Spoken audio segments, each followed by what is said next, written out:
आधीश की जय। श्री माधवराज जी स्थापित आचार्य गृह जूनागढ़ मोटी हवेली। आचार्य परंपरा जूनागढ़ मोटी हवेली संयुक्त घोषणा पत्र प्रसंग बीजो।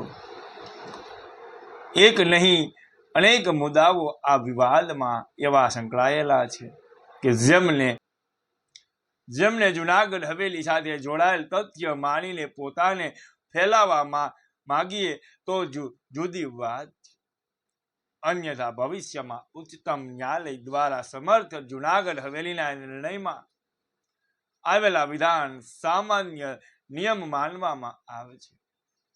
वाल्लभ संप्रदायना जीवन स्मरण जेवा गंभीर प्रश्नोना उत्तर आप्या विना समुदायना सिद्धांत के जन भावना विस्मरणने आवश्यक मानी लेवुं छे।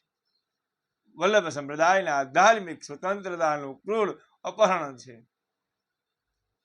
अमारा सिद्धांत पर कानूनी प्रतिबंध मूकवा जेवी आ वात छे। जूनागढ़ हवेलीनी बाबतमां उच्चतम न्यायालयनो निर्णय अनुच्छेद छे।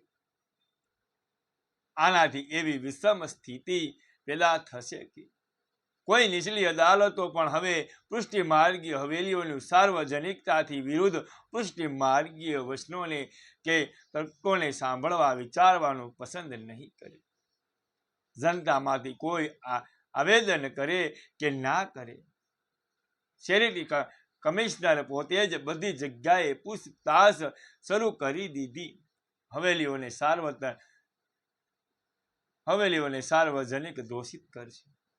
आम लोकशाही देशनी न्याय प्रणालिकाए कारण वगर ज वल्लभ संप्रदायनी अनुगामी जनताने धार्मिक भावना तथा स्वतंत्रताने क्रूरतापूर्वक कसड़ी नाखी छे।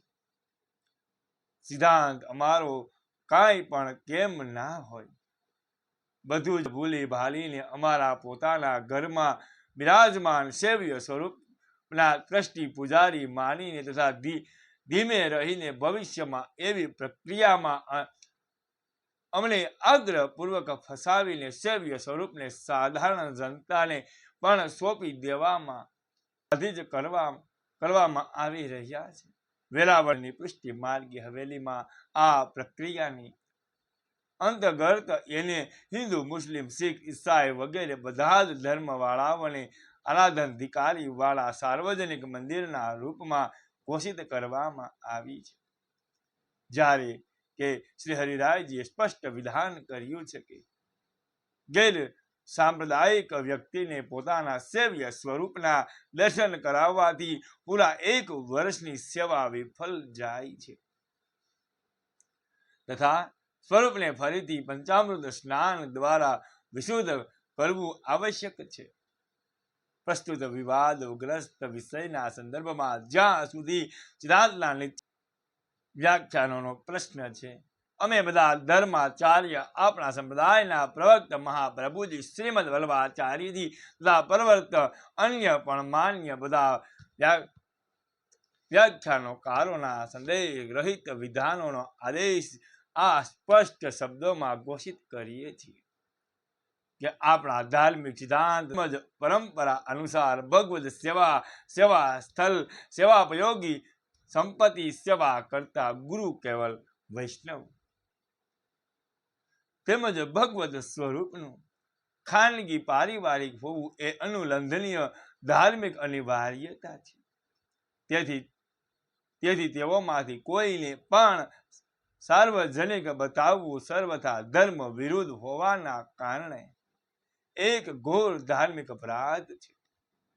वल्लभ संप्रदायना सिद्धांत अनुसार घरमां मंदिर होय छे, मंदिरमां घर नथी।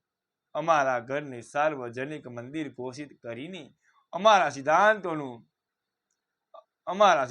परंपरा तेमज धार्मिक भावनाओथी विशुद्ध अमने मंदिर में वसाववा बाबत बाधित करवामां आवी रह्या छे।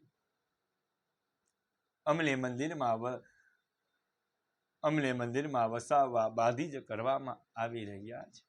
ज्यां सुधी बधा भारतीय नागरिकोना घरोने सार्वजनिक मानी लेवानुं संविधान में परिवर्तन नथी लावतुं ત્યાં સુધી ફક્ત અમને જ ખુદ અમારા ઘરોના માલિક માનવાને ઠેકાણે ટ્રસ્ટી બનાવી દેવા એ ક્યાંનો ન્યાય છે?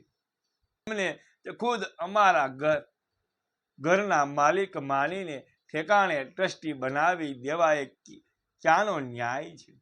સૌથી વધારે ખેદજનક વાત તો એ છે કે વલ્લભ સંપ્રદાયમાં અમારે માટે પૂજારી બનવું સર્વથા વર્જિત છે. છતાંય એ ન્યાય નિર્ણયોમાં અમને આગ્રહપૂર્વક પૂજારી બનાવવામાં આવી રહ્યા છે. ધર્મગુરુને પૂજારી એક કોટીના પદો નથી અને એની સાથે જોડાયેલા કાર્યકલાપ પણ એક જ પ્રકારના મનાતા નથી. ભારતીય સંસ્કૃતિથી લેસ માત્ર પરિચય રાખવા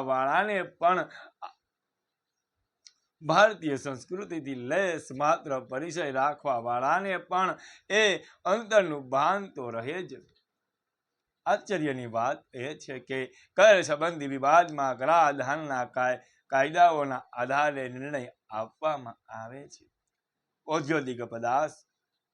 ઔદ્યોગિક વિવાદોમાં ઔદ્યોગિક કાયદાના આધાર પર નિર્ણય લેવાય છે. ધાર્મિક સંસ્થા કે સંપ્રદાયની બાબતમાં ઉઠેલા વિવાદનો નિર્ણય ધાર્મિક સિદ્ધાંત તેમજ પરંપરાનો બરાબર વિસ્મરણ કર્યા વગર જ આપવામાં આવ્યો છે. ધર્મગુરુને પૂજારી બનાવી દેવામાં આવ્યા છે. જો કોઈ ન્યાયાલયમાં ન્યાયાધીશને પ્રસોતાક રજિસ્ટ્રાર કે આશુલિપી સ્ટેટનો કહેવાતા હોય તો ધર્મગુરુને પૂજારી કહી શકાય છે. એવી જ રીતે ન્યાયાધીશને માટે એવા શબ્દનો પ્રયોગ સામાન્ય ન્યાય વ્યવસ્થાનો અનાદર છે. જો કોઈ ન્યાયાલયમાં ન્યાયાધીશને પ્રસ્તોતા રજિસ્ટ્રાર કે આશુલિપી સ્ટેટનો કહેવાતા હોય તો ધર્મગુરુને પૂજારી કહી શકાય છે.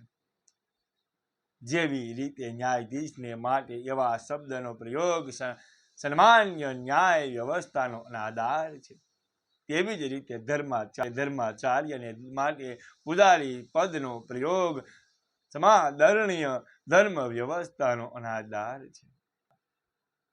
આચાર્ય પરંપરા જૂનાગઢ મોટી હવેલી સંયુક્ત ઘોષણા પત્રક પ્રસંગ બીજો અહીંયા પૂર્ણ કરીએ છીએ. કાલે આચાર્ય પરંપરા જૂનાગઢ મોટી હવેલી સંયુક્ત ઘોષણા પત્રક પ્રસંગ ત્રીજો એ આપણે કાલે જોશું. ઉજ્જવલ આચાર્ય પરંપરાના પ્રસંગો જાણવા માટે અમારી ચેનલ ગિરીશ પાગલાને લાઈક, શેર અને સબસ્ક્રાઈબ કરજો, જેથી કરીને આપને રોજના માટે ઉજ્જવલ આચાર્ય પરંપરાના પ્રસંગો મળતા રહે.